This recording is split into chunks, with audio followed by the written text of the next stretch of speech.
Regional ring railway line ఇవ్వాలి, తద్వారా 60% తెలంగాణ పట్టణీకరణ జరగనున్నది. బందర్ పోర్టుకు ప్రత్యేక లైన్ కూడా వేయాలి. ప్రధాని మోదీకి ముఖ్యమంత్రి రేవంత్ రెడ్డి ఇక వినతిని అందజేసిండ్రు. చర్లపల్లి రైల్వే టెర్మినల్ ప్రారంభంలో వర్చువల్గా పాల్గొన్న సీఎం రేవంత్ రెడ్డి ఇక ఇక్కడ ఫోటోలో చూడొచ్చు. ఇంకా చర్లపల్లి రైల్వే టెర్మినల్ ప్రారంభంలో పాల్గొని ఇక ఆయన ఈ అంశాలన్నీ కూడా చెప్పిండు. ఇక బందరు పోర్టుకు ప్రత్యేక లైన్ వేయాలని చెప్పేసి ఇక ఆయన చెప్తా ఉన్నాడు. ఇక ప్రధాని మోదీని కూడా కోరుతా ఉన్నాడు. సరే, ఇవన్నీ బాగానే ఉన్నాయి. ఒకసారి ఈ ఫోటో చూసుకుందాం. మనం దీని గురించి కూడా మనం ఖచ్చితంగా డిస్కషన్ చేయాలి. ఆరంగర్ ఫ్లైఓవర్ను ప్రారంభిస్తున్న సీఎం రేవంత్ రెడ్డి. చిత్రంలో రాజ్యసభ సభ్యుడు అనిల్ కుమార్ యాదవ్ గిడ ఉన్నాడు. మంత్రి శ్రీధర్ బాబు, జిహెచ్ఎంసి ఉప mayor Srilatha Shobhan Reddy, mayor Vijayalakshmi, MLC Amir Ali Khan, MP Asaduddin Owaisi, MLA Akbaruddin Owaisi తదితరులు ఉన్నారు. ఇక అసదుద్దీన్ ఓవైసీ ఉన్నాడు, అక్బరుద్దీన్ ఉన్నారు. సరే, ఈ అంశం చూస్తే ఇక నాకు నవ్వాలా ఏడవాలా ఏమనాలో కూడా అర్థం కాలే. పాత బస్తీ కాదు, ఇదే అసలైన నగరం. 2 ఏళ్లలో మీరాలం చెరువులో కేబుల్ వంతెన, ఆరంగర్ ఫ్లైఓవర్కు మన్మోహన్ సింగ్ పేరు పెట్టనున్నాం. వంతెన ప్రారంభోత్సవంలో సీఎం రేవంత్ రెడ్డి మాటలు ఈ విధంగా ఉన్నాయి. ఇక పాత బస్తీ కాదు, ఇదే అసలైన నగరం అంటా ఉన్నాడు, మెచ్చుకుంటా ఉన్నాడు. కాకపోతే చాలామంది ఏమంటారంటే అంటే ఏం భావిస్తున్నారు, రేవంత్ రెడ్డి గారు మంచిగా దగ్గరికి తీసుకొని ఎవరిని అసదుద్దీన్ కావచ్చు, అక్బరుద్దీన్ కావచ్చు దగ్గరికి తీసుకొని అభివృద్ధి పనులు చేస్తూ ఉన్నాడు, మంచిగా మెచ్చుకుంటా ఉన్నాడు అని అందరు అనుకుంటా ఉన్నారు. బట్ వాస్తవానికి ఒక సినిమా డైలాగ్ గుర్తొస్తూ ఉంది నాకు.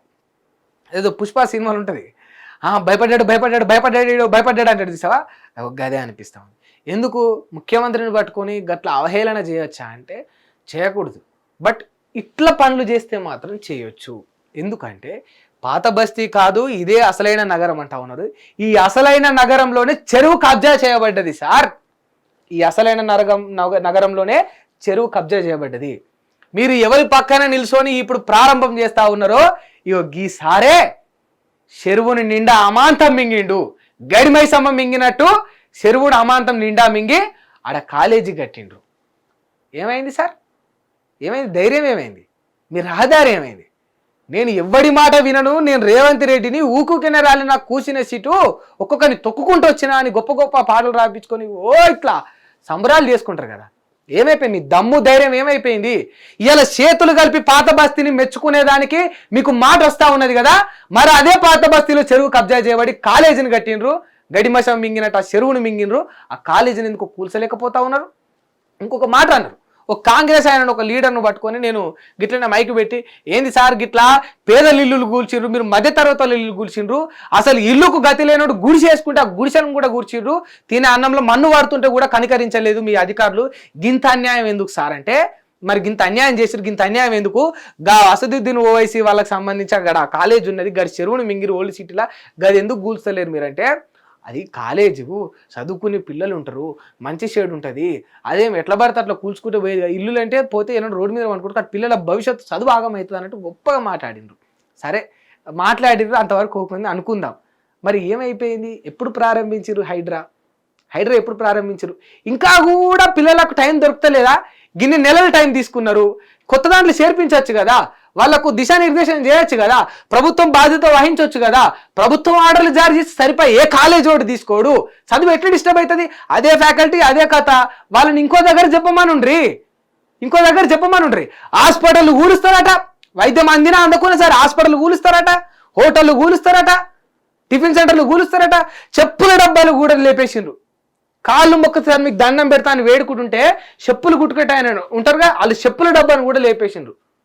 గంత దుర్మార్గంగా వ్యవహరించి ఇవాళ కాలేజు చదువు పిల్లల భవిష్యత్ అని గొప్ప గొప్ప మాటలు చెప్తా ఉంటే సిగ్గు అనిపిస్తూ ఉంది. మీరు ఇల్లు కూడుస్తుంటే అన్నం గిన్నెలు కూడా తీసుకోనియలే, ఆ ఇంట్లో వండుకునే సామాను ఆ అన్నంలో మన్ను పడ్డది. ఎంత కష్టపడితే, ఎంత బాధపడితే, ఎంత గోసపడితే బుక్కడి అన్నం దొరుకుతుంది తెలుసా? వండుకున్న బువ్వ గిన్నెలు తీసుకునే టైం ఇవ్వలేదు మీరు పేదవాళ్ళకు, మధ్యతరగతి వాళ్ళకు. గీనకేమో గింత టైం ఇచ్చి ఇవాళ మీరు పాత బస్తీని పొగుడుతా ఉంటే యావత్ తెలంగాణ సమాజానికి సిగ్గుచేటిది. పొగిడితే పొగుడుండ్రి, మెచ్చుకుంటే మెచ్చుకోనుండ్రి. మరి ఇదే నగరంలో చెరువు కబ్జా చేయబడ్డది. తెలంగాణ ప్రభుత్వం యొక్క సొమ్ము కొందరు వ్యక్తుల చేతుల్లో నిండిపోయింది. దాన్ని ఎందుకు బయటికి లాగలేకపోతా ఉన్నారు? దాన్ని ఎందుకు తీయలేకపోతా ఉన్నారు? కనీసం సిగ్గనిపించాలి. మనం భయపడలేదు, మనం మొగోల్లో మనం తురుగు కాలం అని డైలాగ్ కొట్టుకునే ముందు ఒకసారి వెనక్కి తిరిగి అన్ని సరిగ్గానే చేసినావా అని చూసుకోవాలి. వెనక్కి తిరిగితే ఉంది ఇక్కడ చేతులు కలిసినాయి రిబ్బన్ కటింగ్ ఆడ కాలేజ్ అట్లే ఉంది కూలిపోలే. కానీ పేదల నీళ్ళు కూలిపోయినాయి, మధ్యతరగతుల గుడిసెలు కూలిపోయినాయి, తినే అన్నంలో మన్ను పోసినాం, పిల్లల పుస్తకాలు తీసుకునే టైం కూడా ఇవ్వలేనంత దుర్మార్గంగా వ్యవహరించను.